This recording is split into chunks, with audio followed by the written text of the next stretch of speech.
Pag-ampo sa kasulbaran sa problema sa kwarta. Sa ngalan sa Amahan, sa Anak, ug sa Espiritu Santo. Amen. Ginoo, nagaduol ako kanimo karong gabi una, uban sa bugos na kong kasing-kasing. Nasayod ka sa akong mga kabalaka o problema sa panalapi.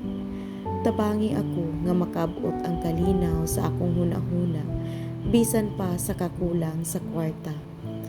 Dili ko gayud masayod kung unsaon ko kini pagsulbad nga problema.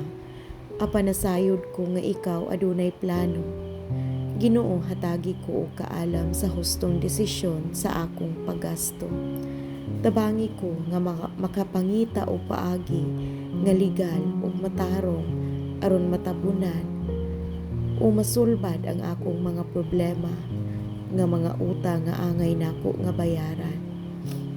Ikaw ang tinubdan sa tanang panalangin ug walay imposible diha kanimo. Nagaampo ako nga ablihan mo ang pultahan sa oportunidad para sa trabaho o dugang mga income. Ayaw itugot nga mapukan ko sa kalisod, apan liguna ko sa akong pagtuo. Ginoo, kabalo ko nga daghan kog nasayo sa pagdumala sa kwarta. Pasaylo ako sa akong pagkawalay pagplano ug sobra nga paggasto. Hatagi ko og bag-ong sugod aron makabot nako ang financial nga katagbawan. Dili ko gusto nga magpuyo sa kahadlok ug kabalaka matag adlaw. Ginoo, hatagi ko og kalinaw sa akong kasing-kasing ug hunahuna, bisan pa sa mga bayronon nga wala pa marisolba. Imong gugma mas labaw pa sa tanang utang o problema. Dala nako ang akong pag-ampo, ang akong pamilya nga naapektuhan sa kalisod. Palihog tabangi usab sila nga makalahutay ug dili mawala sa paglaom. Ginoo, hatagi kami og grasya nga makabarog pag-usa. Hatagi ko og panginabuhian nga dili lang makasulbad sa akong problema, kundi makatabang usab sa uban. Gusto ko nga mahimong galamiton sa imong grasya sa pagpanghatag ug pagtabang, pero magsugod kini sa pag-ayo sa akong kahimtang karon. Tabangi ko nga makat-on sa pagtigom ug sa pagtan-aw sa gugma. Ayaw itugot nga mabalik ko sa daang batasan. Gusto nako nga matun-an ang hustong pagdumala sa panalapi pinaagi sa imong giya.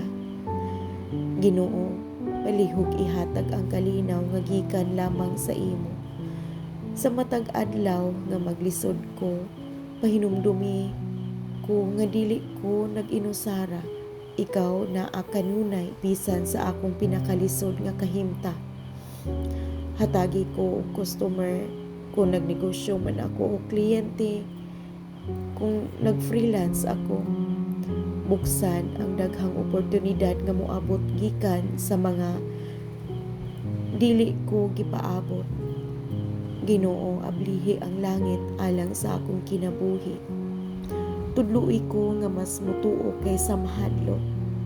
Ginoo, kuhaa ang akong kabalaka ug ilisi kini sa pagsalig sa imong gahom. Bisan pa ug gamay ra ang akong makita, mutuo ko nga dako ang imong plano. Salamat sa mga tawo nga imong gigamit aron mutabang sa akong kahimtang. Palihog panalangini usab sila ug balik-balik sa ilang kaluoy. Ginoo, himua akong instrumento sa pagpanalangin sa uban. Inig abunda na nako. Ayaw itugot nga ang problema sa kwarta makaguba sa akong relasyon sa pamilya ug sa mga amigo. Tudluy ko nga mahimong mapailubon, mapasayloon ug malumo bisan sa kalisod. Ginoo, ikaw ang akong giya sa tanang butang.